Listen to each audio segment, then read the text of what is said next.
navire patriotique est en train de tanguer.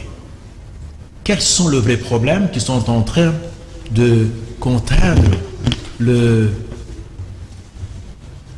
bateau à faire naufrage? Voilà pourquoi nous avons pensé aujourd'hui nous pencher spécialement sur des grandes questions qui déchirent la nation.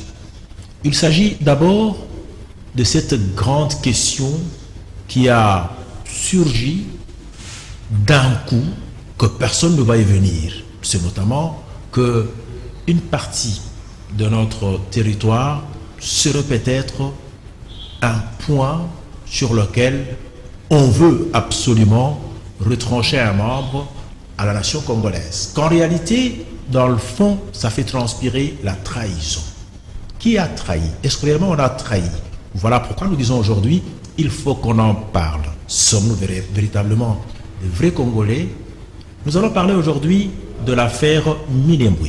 Ça nous préoccupe et nous avons ici sur ce plateau des grands analystes avec lesquels nous allons batailler. Mais nous allons revenir sur le discours du chef de l'État en commençant par d'abord se poser la question de savoir est-ce que sommes-nous en train de naviguer sur un terrain qui nous sécurise ou alors il faut tout remettre en cause pour retourner carrément à la case du départ, donc au souverain primaire.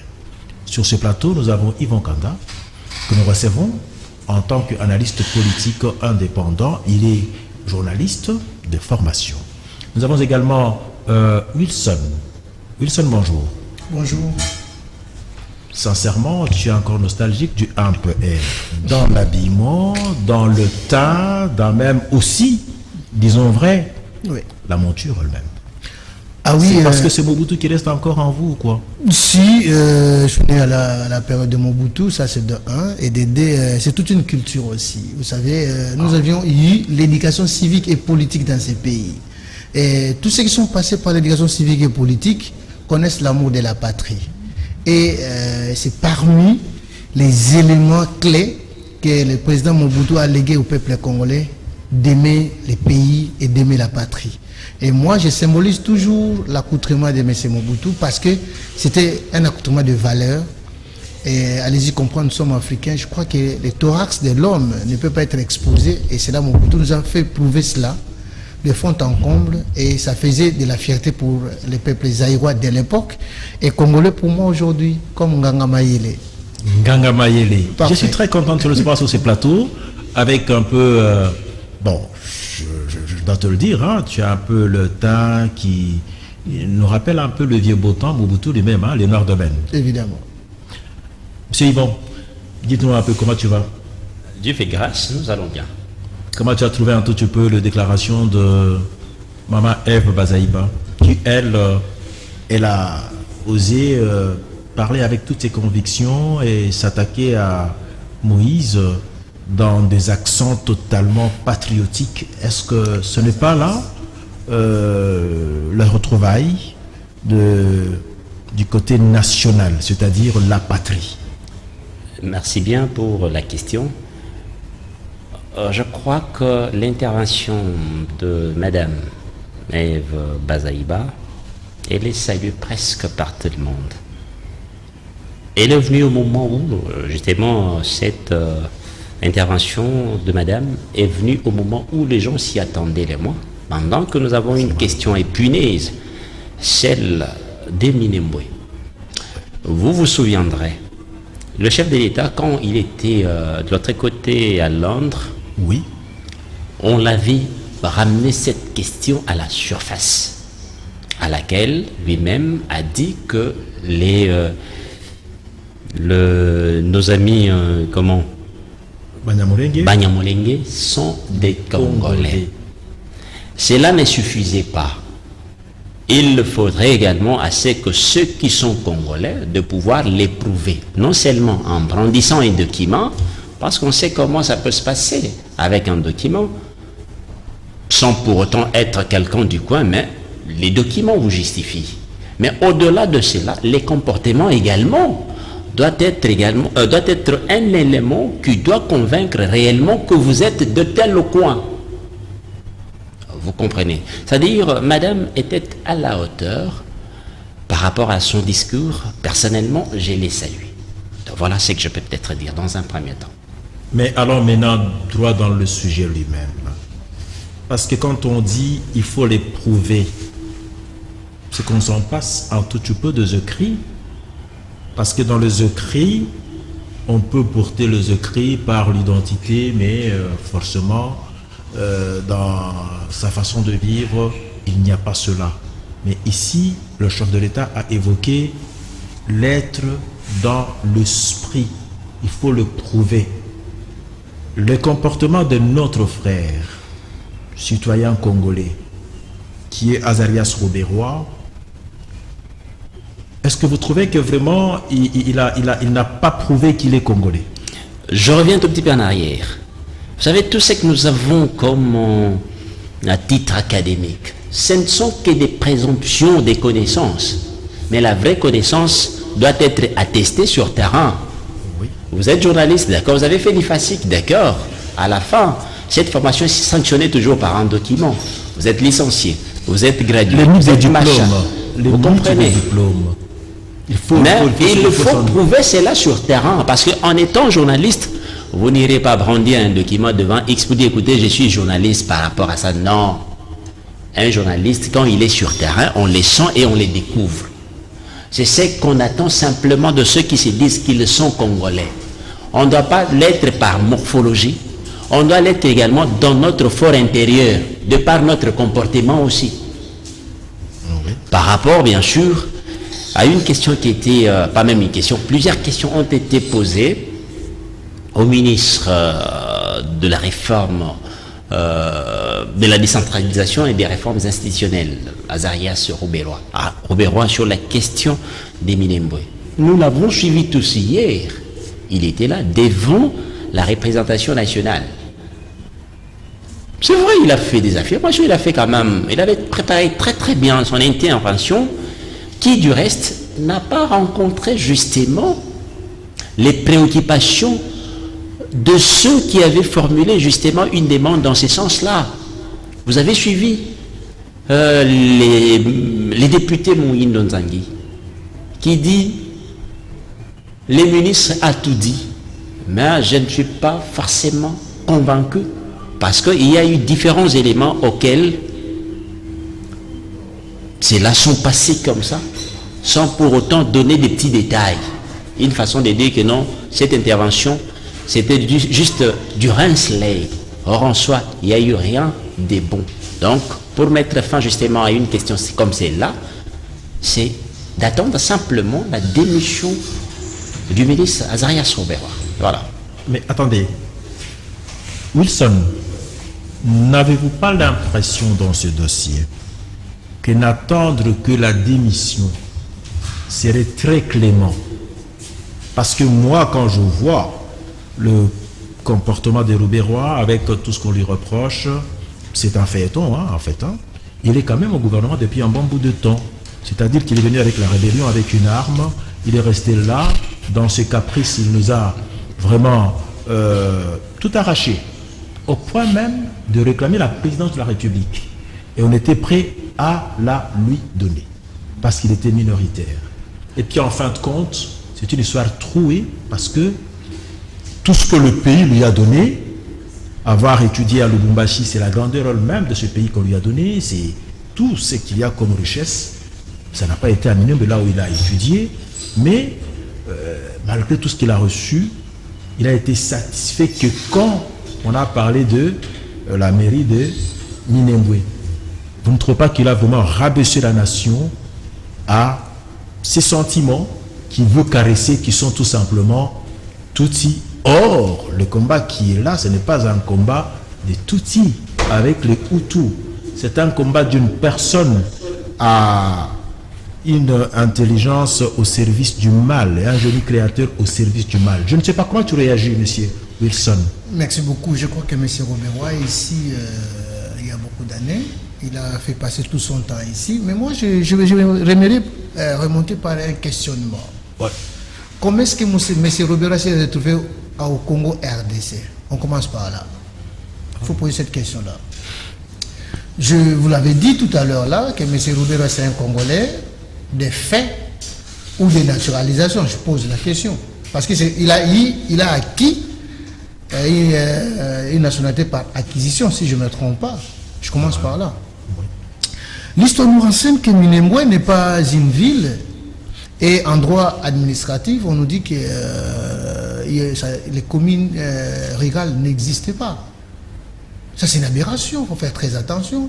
Comment est-ce que dans un pays où il y a plusieurs professeurs en droit constitutionnel, mais on n'a jamais repris le mot commune rurale là-dedans? Ça pose problème.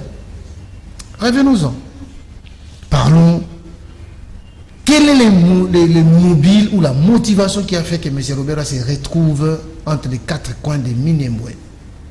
Est-ce que le vrai problème c'est Minembwe ou le vrai problème c'est l'individu? Moi je reviens, l'histoire nous renseigne. Dans ce pays, nous avions vu Kabila, le père, avec un vice-président en miniature, qui est M. Bouguera. Nous l'avions vu dans ce pays. Oui. Nous avons vu dans ce pays un ministre tout fait, tout flamme, qui s'occupait des affaires étrangères, avec la diplomatie comme clé entre les mains. Oui.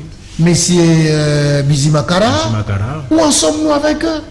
Est-ce qu'ils n'ont pas préparé cette création frauduleuse, que je dois emprunter le mot de M. Mouindo Nzangi?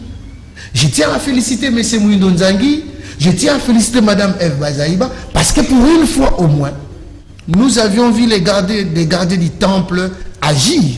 Pour une fois au moins, nous avons vu des patriotes dignes des vrais noms, à la personne de Mme Eve Bazaïba, à la personne de Mouindo Nzangi. Nous avions vu les vrais parlementaires qui ne sont pas par procuration. Ils sont vrais parlementaires. Mais justement, c'est par là que j'ai dit, félicitations encore une fois Madame Bazaïba et les autres. Nous avions eu la fierté d'avoir la République du Congo avec des députés pour une fois. Parce qu'on parlait terre, on parlait nation, on parlait patrie. Et quand on doit parler patrie, nous devons avoir une même compréhension des choses. Vous savez quoi? Le Sud-Africain se bat pour la terre, dans le KwaZulu-Natal. Paradoxalement, à nous les Congolais, on ne nous a jamais donné cette éducation de se battre pour la terre. C'est différent. Nous, plutôt, on nous a donné les regards sur la terre. Ayez les regards sur la terre. Et je crois qu'à dater de maintenant, nous devrons nous battre pour la terre. Pour preuve. Quelqu'un qu'on a donné, on a octroyé une certaine nationalité. Et aujourd'hui, il commence à demander la terre. C'est une aberration. Je reviens sur le mot que M.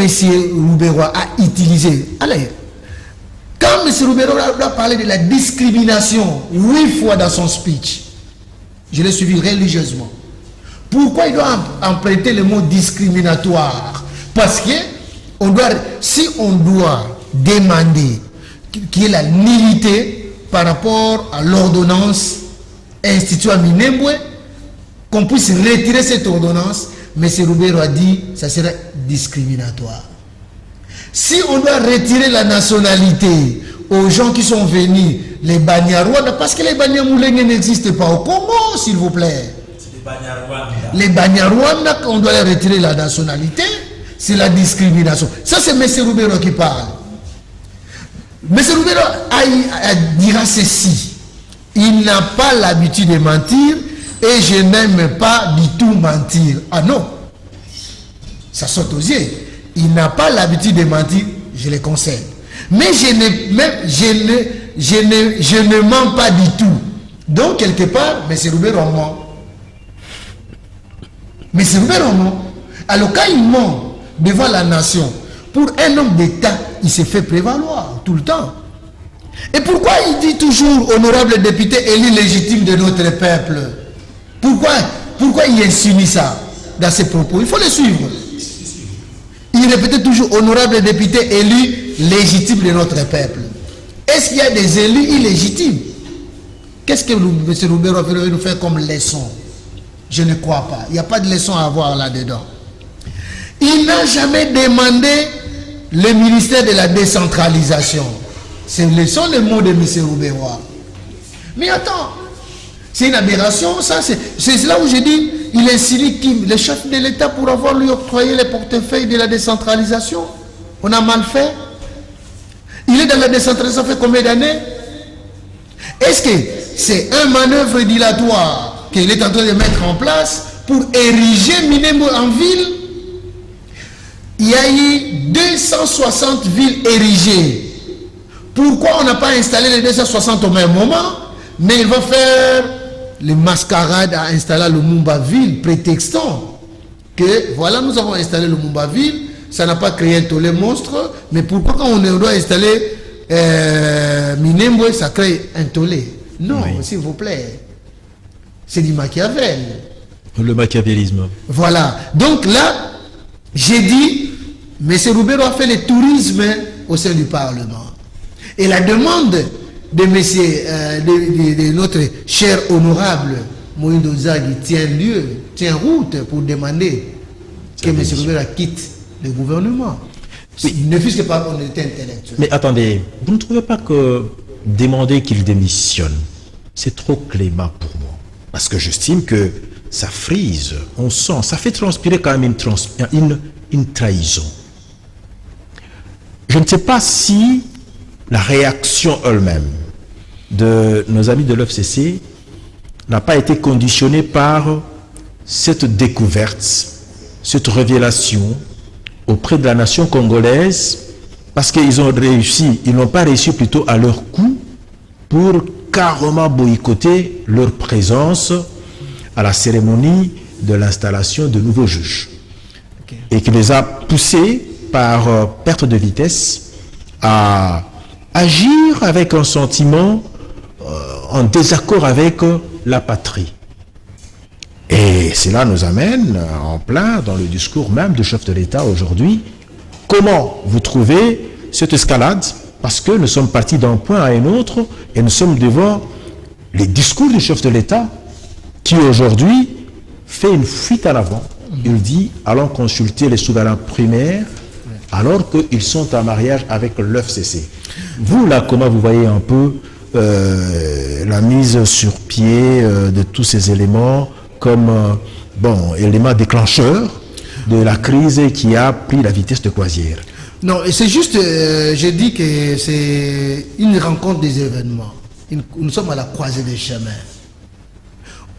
À ce net moment, les FCC et les CACH, ils ont intérêt d'être consultés par les chefs de l'État. Je commence par là. Je vais plus loin. Que l'union sacrée ne soit pas une blanchisserie de loup à la peau de mouton.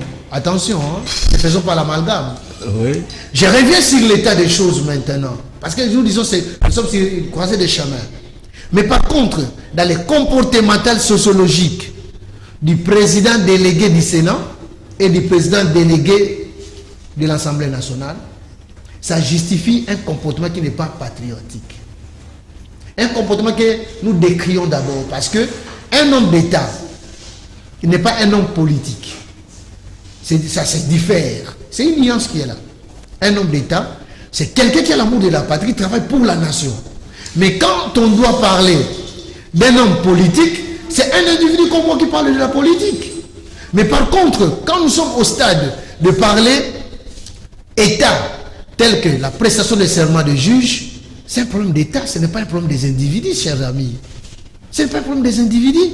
Moi, je crois que M. Tambwe Mwamba a manqué les honneurs d'un grand homme d'État, de sa taille. Parce que Tambwe Mwamba n'est pas un arriviste politique, s'il vous plaît. Est-il tombé amnésique? Parce que finalement, quand on regarde Mobutu, c'était un homme qui savait faire la part des choses entre un homme d'État avec un citoyen simple au service. Justement. Mais alors, lui a le plus fait prouesse dans le régime de Mobutu.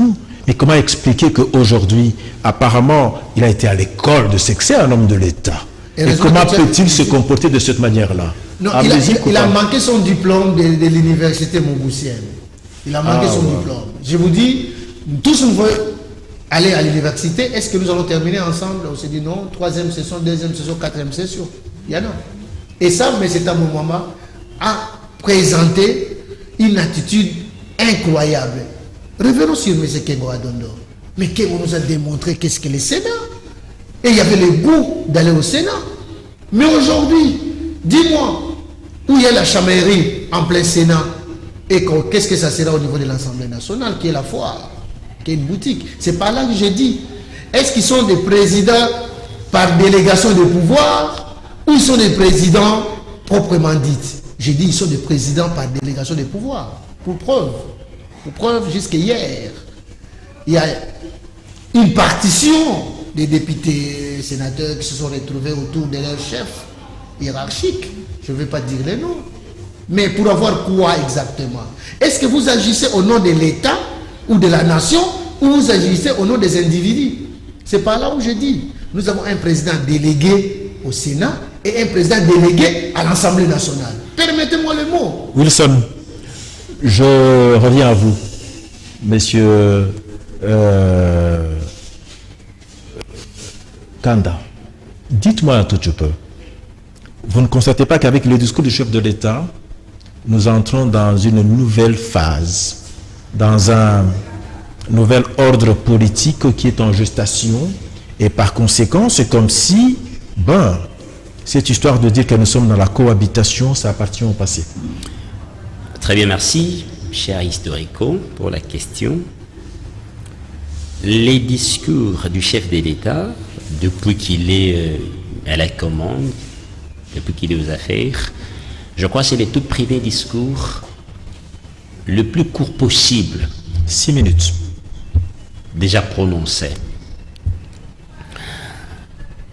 Vous l'avez suivi au départ, on disait que la coalition FCCCH était un mariage contre nature. Pourquoi? Regardez par le passé. UDPS n'a jamais été d'accord avec la politique du PPRD. Et PPRD également n'était jamais d'accord faire route ensemble avec l'UDPS. Mais les circonstances politiques nous démontrent que Félix, avec la majorité populaire qu'il a, parce que c'est lui le président de la République, ne peut travailler là, c'est suivant la loi fondamentale qui est la Constitution, qui vous dit le chef de l'État ne peut tirer le Premier ministre, c'est-à-dire nommer le Premier ministre au sein de la majorité parlementaire. Mais curieusement ici, cette majorité parlementaire, nous la retrouvons dans les camps du FCC. Pour dire, écoutez, regardons un peu ce qui est moins bon pour faire ces mariages et avancer. Qu'est-ce qui était moins bon? C'est la coalition. On dit, bon, écoutez, alors, qu'on essaie un peu d'aménager nos vues, nos points de vue. On fait juste une feuille de route, nous la mettons ensemble et on avance. On attendait la première année, on s'est dit, bon, d'abord la première année, ça peut aller, tout ça, parce que c'est un mariage qui vient à peine de commencer. Conditionné. Un mariage conditionné. Ce n'est pas une affaire où le chef de l'État... Non, c'est quelque chose à laquelle... Mais c'est une condition pour avoir la majorité présidentielle. Effectivement, quelque chose à laquelle tout le monde s'y attendait le moins. Je me dis même dans les calculs de l'UDPS, ne rêvez jamais un jour faire route ensemble avec PPRD. Non. Et même PPRD, dans ses calculs politiques, ne rêvez jamais ça. Mais la circonstance politique vous impose. D'une part, vous avez le président qui a une majorité populaire, il est élu, et de l'autre côté, vous avez le FCC qui a une majorité. Ça dit cash avec président. Mais Kanda, oui. Allons un peu dans le plus profond de ce que peut-être la nature nous réserve. Oui. Parce que nous constatons là quelque chose qui commence à peut-être faire résonner encore plus, comme pour dire que ce pays, il est prophétique. Regarde, l'UDPS se sent, l'UDPS n'a jamais travaillé. L'UDPS a combattu le régime qui ont vraiment descendu aux enfers ce pays. Et aujourd'hui, vous êtes en face de gens qui ont mal géré le pays, qui n'ont pas été élus. Ça n'a pas été le choix du peuple. Le peuple avait pour choix le président de l'UDPS, qui est Félix, et il ne voulait rien entendre parler de l'FCC. Mais curieusement, c'est ce dernier qui se marie. C'est-à-dire quoi? Celui-ci arrive en étant sain au pouvoir, sans expérience, en face de ceux qui ont échoué lamentablement. Mais on le met ensemble. Est-ce que ça peut produire? Mais pourquoi pas? Revenons. Alors si oui, dans quelle logique? Très bien, merci. Vous avez Félix qui est élu président de la République. C'est là d'ailleurs, je profite de l'occasion pour dire à tous les différents partis politiques, c'est maintenant qu'il faut battre vos troupes et amener vos militants à une sorte de formation, leur faire comprendre les enjeux politiques. Parce que c'est vrai, l'UDPS nous a laissé par le passé faire comprendre que non, si on a la présidence, la République, c'est tout. Or non, il fallait donner des bras séculiers au président de la République. Quand je parle des bras séculiers, je m'en réfère maintenant cette fois-là avec une majorité parlementaire écrasante, c'est-à-dire des gens qui sont acquis, pas forcément au sol, mais qui sont acquis justement à la vision du chef de l'État. Mais ici, nous sommes dans une logique où la majorité de l'autre côté, avec notre agenda, et de l'autre côté, vous avez le président qui veut faire passer à tout prix sa vision, qui ne sera pas du tout facile dès lors que la gestion par le passé demeure vraiment calamiteuse. Merci, je crois que c'est par là que nous terminons cette émission. Wow, c'est déjà la fin de l'émission. Nous sommes très heureux parce que vous avez été très poignants. Nous vous disons merci d'avoir répondu de toute façon à cette invitation. Nous allons reprendre la semaine prochaine là où vous avez arrêté en tout cas cette émission. C'était en tout cas l'émission Le Patriote qui recevait deux de ceux qui sont les meilleurs et bons analystes politiques indépendants. Nous vous disons